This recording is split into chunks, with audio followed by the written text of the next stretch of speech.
David from Warped Imagination is the winner of our first VR Super Jam. And yeah, he created an amazing game and he's gonna share a lot of really cool tips on how to get into the industry, all of that stuff that you already know. And trust me, this video is packed with super valuable insights and tips and tricks and secrets, all of that stuff. So definitely watch until the end. And without further ado, let's get started with the video.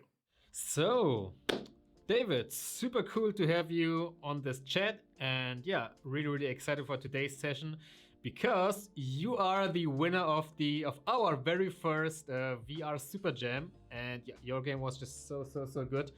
But we will talk later about it. First, something about you. So, what do you do, and yeah, what excites you? Yeah, thanks for having me on. Yeah, it was a good jam. So I'm a developer by trade, programmer for a university way back in the day. I've been doing VR and games for about 21, 22 years, ever since I left university back in the late 90s. I worked in AAA for like 6 years and then went into indie for like 4 years. So I've been doing games for an awful long time. What excites me is not just games. What excites me is immersive realities. So anything where I can take somebody out of what they're doing and put them in somewhere else, whether that be VR training, whether that be a game environment, whether that be just somebody shopping for a new house. These things excite me. I see VR as a tool set, not really an experience in itself. When I design things for enterprise or for games, what I want people to do is go in and say, oh, wow, look at where I'm at. Look at the environment I'm in. Not, wow, look, VR's cool. That's what I want. So that's what excites me about the industry. And it's not just VR and it's not just AR, it's cave environments. It's anything that I can surround the user and take them out of their current life and put them in somewhere else where they can be a superhero, where they can be whatever they wanted to be, or they can experience something that they want to do. Yeah, really cool. I kind of also share the passion with you. Also, like on creating immersive experiences outside of just games. Like, I mean, I initially started with like creating games, all of that stuff, but once you see like how much value you can add in other industries, I personally am super into education, like immersive education. I haven't built anything yet, but I mean, I have quite some time, so I guess that will come in the future. But also like something that also really excites me is like VR sports, these kind of things, just to keep people fit and healthy in a fun and engaging way. But I mean, there are like millions of cool ideas how you can add value to people using immersive technologies.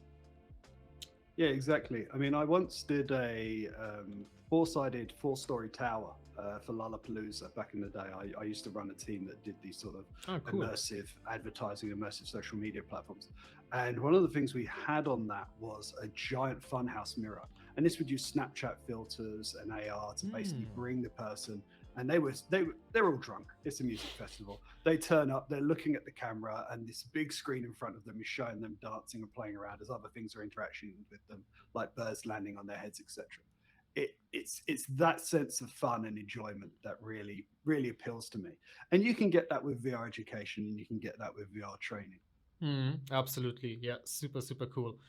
And yeah, I mean, like also your game was so nice. And you also told me like in another chat that you are participating in game jams a lot, which is really cool because many kind of, I guess, see it as like kind of a beginner thing, like getting into any kind of technology, but you are already like 20 years in the field and AAA and your own studios, all of that stuff, and you're still like participating in so many game jams, which is so cool.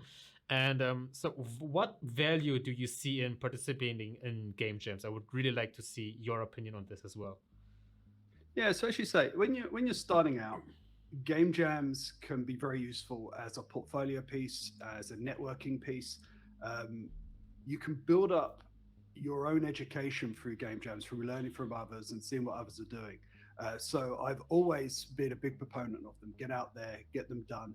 It also forces people to finish portfolio pieces as well. Because sometimes people will just keep iterating on something and they won't get it out there. Whereas a game jam actually forces them to do that and forces them to do a build and a release and go through that cycle, which is super important in the industry as well. For me, A lot of it's down to fun. I just want to go and have fun and build something new, and also get myself out of my mind space. Maybe I've been working on a game for the last 6 months. Maybe I've been working on an enterprise solution for a little bit of time, and I want to do something different. I want to have a little bit of a challenge. So for me, game jams give the opportunity to challenge myself, see how much I can create, see if I can produce a polished product by the time it finishes. Also, sometimes there's a new mechanic that you want to trial. And game jams are an opportunity to get you to play that mechanic, put it out there, get people to play it and get feedback from them on how that mechanic plays with them. So sometimes you can get a good opportunity to do that. And also sometimes you'll stumble onto a brand new game idea. Like the game I done for the game jam, Reflections, I wanted to do a puzzle for this particular game jam, and the theme just kind of spoke to that. And once I started actually producing the game, I sat there and thought, actually, this is a good game. I could take it Absolutely. further. I would just buy it straight away. And that's the thing. Sometimes you can come out of a game jam, and I've seen people come out of even enterprise game jams and build a full enterprise solution with a surfboard in VR or something like that, and actually take that to a product line or get investment for that to build out a company from it. And also, even for myself, networking is important. Yeah. Absolutely. Even when I go to these things and I find that it might just be all college students that go into this, but those college students are going to finish university soon, and maybe they want to get a placement somewhere. And finding people that do game jams shows they have interest in the industry, shows they're really working towards it. Yeah, they're focused on it. And I've already hired several people during my time going to these game jams to come and work for me in various options. And that for me is also important. And you can give back to the community. I don't have to do masses of work to get jobs nowadays. If I can go out there and show people how to actually do this stuff and feed back into the community, all the way through the Reflections Game Jam, for instance, I made sure that I was in the Discord, etc., helping people out, making notes, telling people what I've done. And then after I finished the game jam, I produced a series of videos showing how I broke it down, how I made it, etc. And even before this game jam, I'd literally just come off the back of another game jam from a friend of mine. And there again, I basically made sure that I produced videos, etc. So people that are watching the game jam can learn how to do these things themselves and improve their particular techniques. Yeah, so good, like super valuable.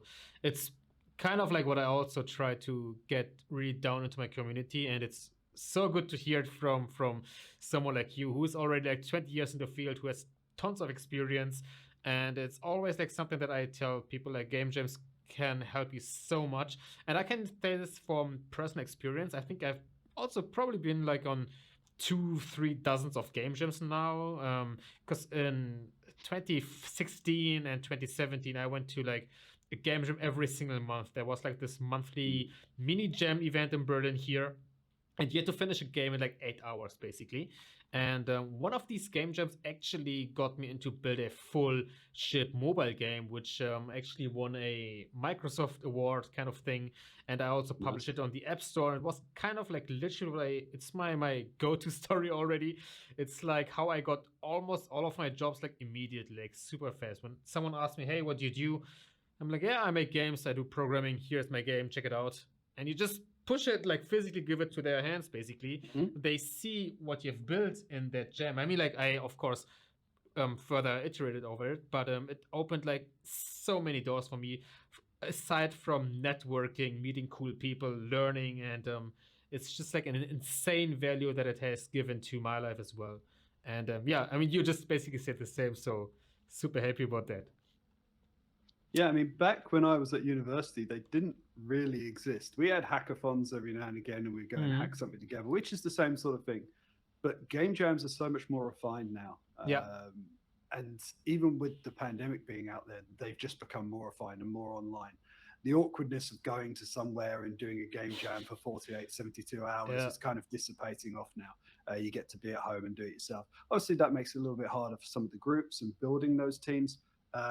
But the benefit you get is actually more time to work on the product itself.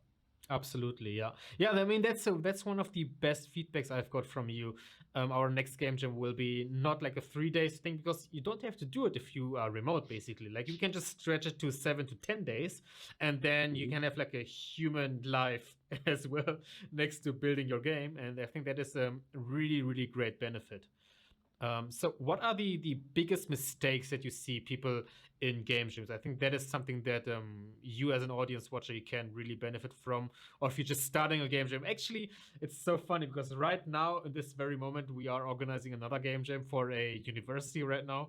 And it's super cool. So I think we will do these things more regularly as well. Good stuff.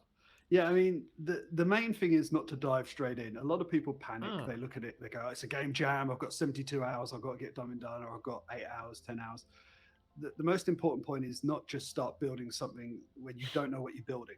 And I'm you'll a start victim of creating that. things you're in. Yeah, I've done it as well myself. You start creating things that you're going to end up throwing away. You start making something that isn't even fun. And that's one of those problems with diving straight in. You create something and you get to the end, you're like, okay, I've made an interaction in VR, but it isn't fun. I'm not showing anything, I'm teaching anything, and nobody's enjoying what they're doing. And that could be a problem with diving straight in. So what I say to a lot of people is sit, chill, take a breath, listen to what the theme is, go and do some research, go on Pinterest, go on YouTube, go on Google, just start Googling the words, go on a thesaurus, take the word, chuck it in there, pull out the words from the thesaurus, note those all out, make notes next to every single word, go and look at Pinterest, put the word in, put themes on the words in, see what pictures come out. I'm a big component to Pinterest. I have tons of boards up for each of the games I make, and I also have an ideas board that I constantly throw things in, and I will go back to that every time I see a game jam, every time I start a game jam. I'll go back to that. I'll look through pictures. Oh, there's a frog that jumps and I like that dinosaur. Okay, the frog, I'm going to flip a frog like ragdoll and it's going to have to miss the dinosaur grabbing it in midair or some crazy something like that. So that's one of the main things. The other thing is, once you have an idea, do a little design. It doesn't have to be big, one pager. This is what I'm going to do. This is the flow that the game is going to have. And act it out. I sometimes teach concepting and design at video game companies. And one of the things I say to them is to act out the game you're going to play, especially when you're in VR. How are you going to interact in this thing? You don't have to be wearing a headset. You don't have to be having your thing. Use your imagination. I'm touching a cube. I'm moving it through. If it hits something, boom, that's going to explode. Right? I have to move it around here. Oh, well, the reflection's going to do the same thing. I'll act out the actual game itself and see if it's going to be fun. See if I'm enjoying it. See if I can get a puzzle out of that. And when I write down the flow as well, that will become my flow manager in my game, that class, and I will build off of that. Mm-hmm. And those things will also help you not make mistakes as you're building the game. And again, this doesn't have to be a full game design or a huge document, etc. Yeah. It can be a quick one-pager with a few steps, and you're good to go. Mm-hmm. Yeah, super, super cool. The one thing that I also tell lots of my students is try to build something very small. Like it's 1,000,000 times better to have something small, just one little scene that works, instead of something huge where everything is kind of broken. And I mean, that's kind of also being reflected in the ratings. Like, I mean, yours was by the community rating also #1 and by our rating also #1, because it's something simple that just works fine. And the second and third place as well, like they had a very simple mechanic. Like this one was just this frog shooting game, which by the way, the guy just built it in like 8 hours or so. So like for the first 1 or 2 days he couldn't even participate because he had to do family stuff. So he actually built it in like 8 or 10 hours, which is like just crazy. And that also won against some other games that were also really cool and really impressive, but they were like huge open world kind of thing already. But like the first scene was super buggy, and well, not super buggy, but there were like some things where it just broke kind of basically. Mm-hmm. And I think that's the #1 mistake that I think like probably everyone is doing, is we have like some huge idea on how we make an amazing game, but it's much better to just take one feature and build it out really. Yeah, exactly. And doing that enables you to get, as you say, get to something that you can end up doing a bit of polish on as well. making it look neat when it comes out at the end. Or Yeah. there was actually a wizard game during the actual Yeah. game jam that came out, which I really enjoyed, and it was a single mechanic that was done really well all the way through. And then they used story to fill in the parts that might be a larger game design in the future, you know, hunting down these people, these NPCs, and then talking to them and maybe doing a bit of a quest or something like that, using the spells through. That could be a whole game in itself, but then you could boil that down to a single path where you're playing the spells against each person as you go along. And it makes a great game and proves that mechanic that might be the core of that mechanic as you go through. And also tell people, don't sweat the small stuff as well. You know, sometimes perfection is the enemy of progress in game jams. You're trying to perfect one single thing, and the next thing you know, you've been 4 hours into it, and you've still got a ton of stuff to do on the end. So if you're deciding to put a menu in, do a basic one first, get that done, then jump into the other stuff, and then you can come back if you've got enough time to finish it. As long as it works, it's fine. I mean, the menu in my game jam was broken. It was buggy in certain places. And that didn't really bother me because it's not the core mechanic. Someone's pressing that and they don't care about that once they're into the game. So yeah, that's something to do. And another thing, and very important one, is to build often. Because you see a lot of people, they get to 5 minutes, 10 minutes, 15 minutes before the actual game jam's about to be submitted. Their build.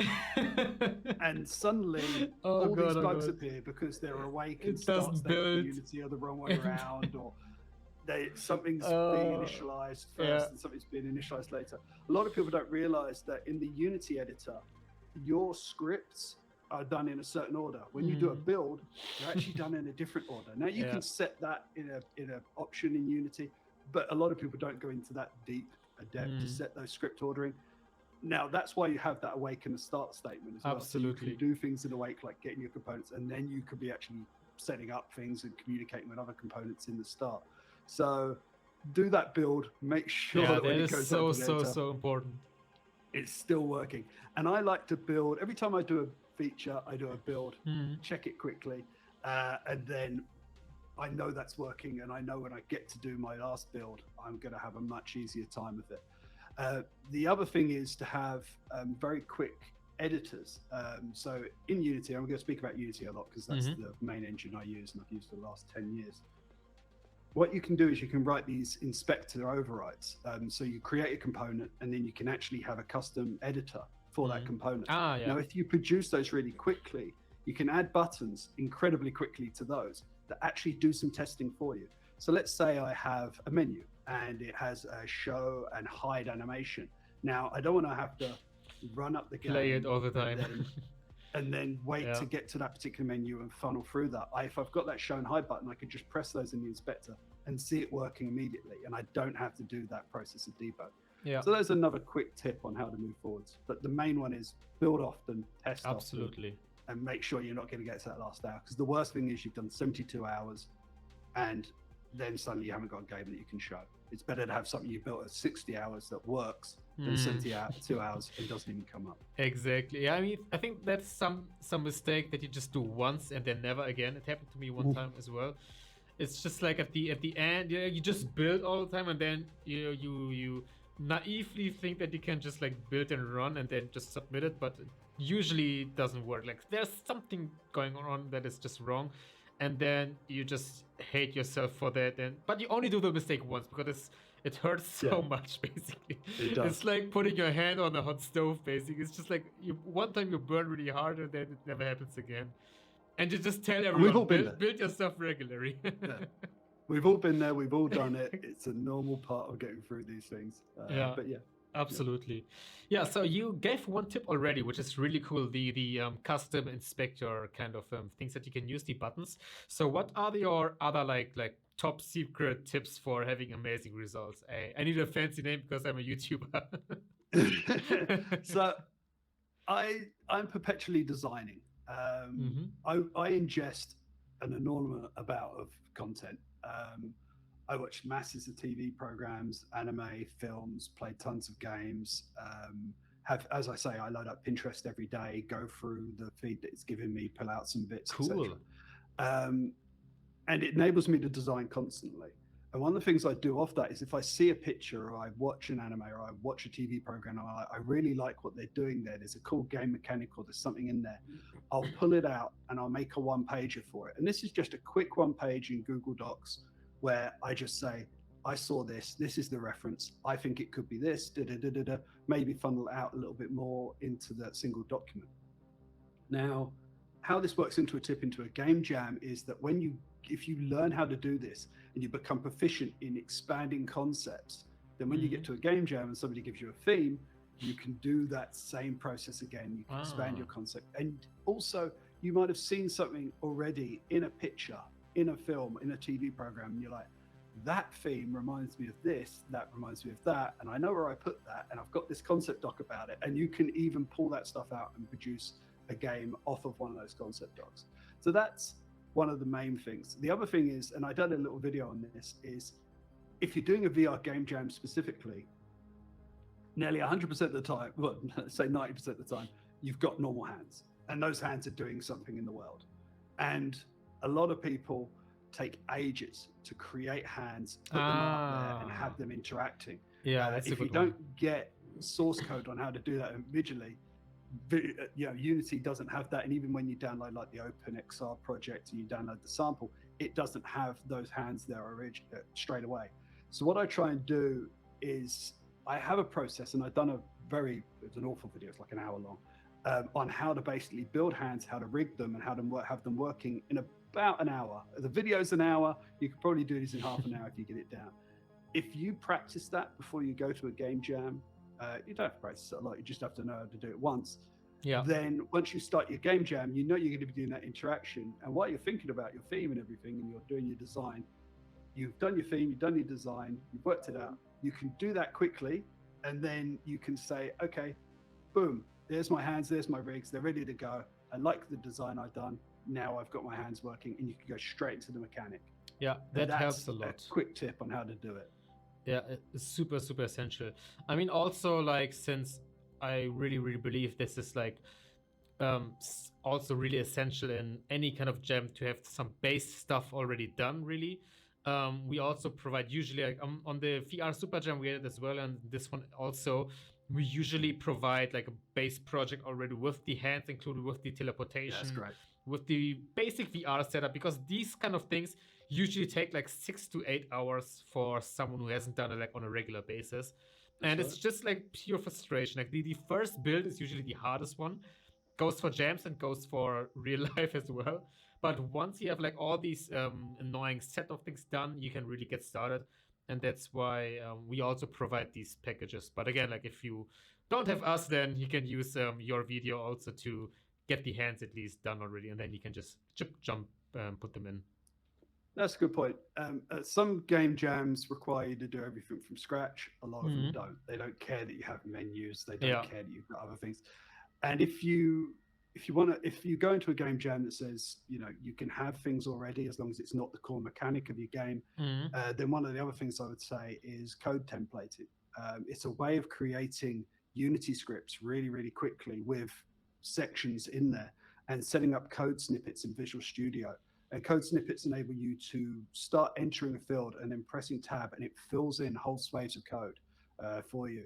And having those things set up before you go into a game jam enables you to write scripts incredibly quickly. Yeah. I personally have one that I can press on a component, right click, and say create an editor for it, and it creates the editor script, sets it all up, puts the component name in, etc., and has that ready to go for me, and actually opens it in Visual Studio immediately. Now, I don't use that in a lot of game jams. I like to do it from scratch because I'm not saying this, I like to hurt myself every time I go and do a game jam and do it from scratch, the whole thing. Yeah. But if I'm going into a much larger one, then maybe I will take those things in. And things like I've got a menu program that has like menu pages and menu managers, and I can use that to just create a menu really quickly in Unity, which is helpful as well. Cool. Yeah, really, really nice tips. I would follow all of them in my next jam as well. So now, like, going outside of jams a little bit more back into XR in general.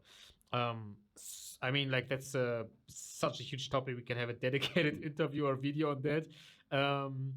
if you want to, but what opportunities do you see in the XR space? I mean, I'm talking about it every single day, but I guess it's good for the audience to hear a different version than just my making hype all the time. So I've done several companies and helped several companies build up. One of my jobs, well, my main company is a consultancy, and what I do is I rent myself out, which sounds terrible, rent myself out to companies to help them build their product or help them build their company itself. Sometimes the company will turn around and say they have one line, we want to kind of do this, and then I'll go away and create that, build their team, and then produce that and get out version 1 for them. And that's one of my main jobs. That's how I make my income. Now, the XR space has been really interesting recently for a few reasons. One is education, which you've mentioned already, teaching people how to build stuff in the XR space. It's kind of weird. You want people to learn how to build stuff in the XR space so they can make jobs in the XR space. Yeah. So you create a company doing education for it. And that's an incredibly popular one at the moment. The other one is XR training. This is both AR and VR, and it's a massive industry. It's huge. Yeah. I've already helped one company build an entire product line, an entire vertical of their company around this particular aspect, and done stuff with companies like Koch Industries, which is a massive manufacturer in the US. And this is taking people that need to learn to do a particular job in manufacturing. Say they've got a massive machine that they work on every single day. Well, you have to train somebody to use that machine, and it might be dangerous. It might be wasteful if they don't know how to use it properly. It might waste tons of product, and that can cost the company millions. So we create XR training programs that enable that person to use that device without ever touching it. And they'll use this day in, day out in a virtual reality headset. They'll learn what the parts are. They'll learn what not to touch so they don't lose an arm. They'll learn what to do so they don't lose a ton of material as they're working with it. And companies are obviously paying tons of money to build these XR training programs. But that saves so much money. It saves a fortune in the end. I mean, we charge the company a certain amount, and by 1 year after using it, they'd 10x saved what they'd spent on the XR training. That's a single year. And their trainees are going down from 3 months to 3 weeks. And also their trainers who would usually have done this job, they're not losing their job. They're getting to specialize. They're getting to make sure they get more time on the floor with these people at these machines. So XR training it's a massive industry. And you can even look at firefighting and just say, how would I learn how to do firefighting? Well, I'm not going to go and be in a building that's burning straight away because I'm going to lose trainees. So you basically put them in that training. Yeah. And of course, the biggest industry in XR is video games. So, and it's the one that most people want to go into. And that as an industry is growing exponentially. And you only have to look at how many companies Oculus has bought just because they see a game, they're like, we need that company, boom, in it comes. Welcome to the metaverse. That is a big thing. And absolutely. And obviously, getting jobs in that is a little bit difficult because the games industry is a little bit more difficult than enterprise in some respects. But there's still plenty of work out there for that.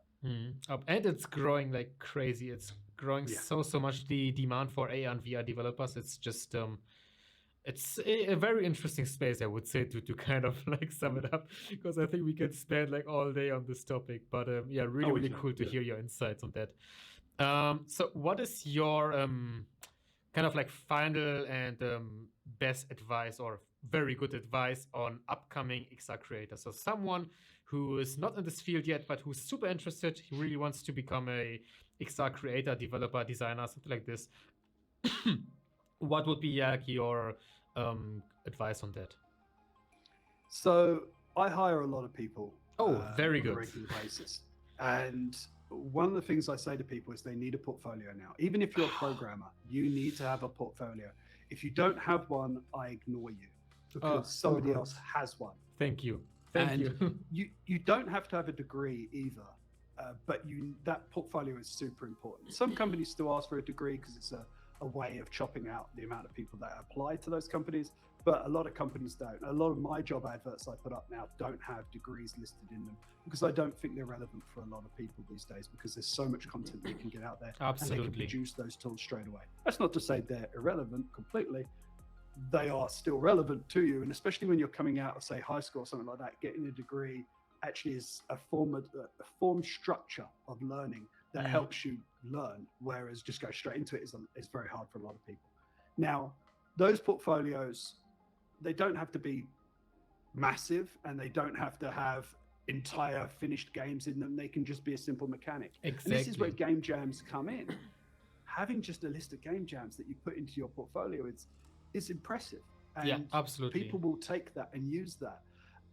We also want to see games that have been put out there. And again, game jams enable you to do that. If I see somebody who's got all these things, I've done this in these games, and none of them have ever gone out there and been tested in the world, that's something I want to see happen. And I'll ask them about how they played them with their friends, what feedback they got from those. And if they have never put them out there, then it's something that if somebody else has put games out there, it doesn't have to be for sale, it can just be on itch. Yeah, they're more preferable because absolutely. they've gone through that release cycle, absolutely. they've gone through that support, and they've gone through those changes that they've made to that game to improve it or to fix bugs.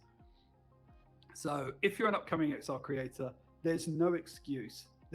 Everything's free. Like now you can get Unity for free, Blender for free. If you want to get a version of Photoshop, there's a thing called GIMP that you can use for free. You can use those free tools. And your YouTube channel, by the way. And the YouTube channel. Our YouTube channels. I will link yours below, so check it out.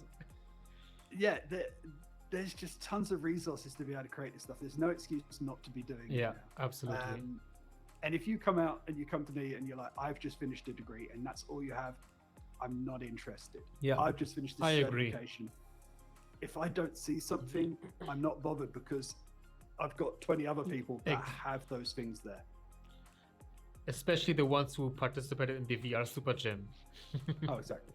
Yeah, yeah, so good. I'm so happy to hear that, because that is literally like, I feel like a broken record already, because I mentioned it so often that having a portfolio is pretty much one of the very, very most important things. So just participating in game jams, build small things. It has helped me and millions of other people to just be so much higher on the list of interesting new employees, basically. And you just certified it again. It's just like, yeah, verified it again, since you also hire people. So that is, I think, absolute now. Cool. So yeah, thank you so much, David. Great advice, really cool. And I think, yeah, we should have more of these sessions, because I think you have so much more cool stuff to talk about. And I think that was really, really, really helpful. And yeah, to you guys watching in the audience right now, first of all, it's mandatory. Please go subscribe to David's channel. He's doing, yeah, what do you do? Just like give it in 1 minute, maybe. Like, I mean, I think you can say it better than I do. So I don't do a lot of tutorials. I do the odd one here or there that helps people out. But the main thing I do is show how I think about design and how I think about creating things for prototypes, etc. So I've got things on there like my motion simulator I have in the background that works with Unity to play turret and mech games, all the way through to showing the odd tutorial on how I develop quicker with Unity. Yeah, spending so 10 years of using it, I know a lot of the tools and tricks. So I show some of those to people as well. Yeah, really cool. Like, absolutely subscribe. I did it already, of course. And yeah, really, really looking forward to the next video or to the next interview session. And yeah, let us know in the comments below what you think about it. If you want to have more of these interviews, I think you are the second guest I have on the channel now. So just recently started with that. But I really love the format. It's so cool to just, yeah, be engaged in the community. So yeah, thanks for being here. No, thanks for having me on.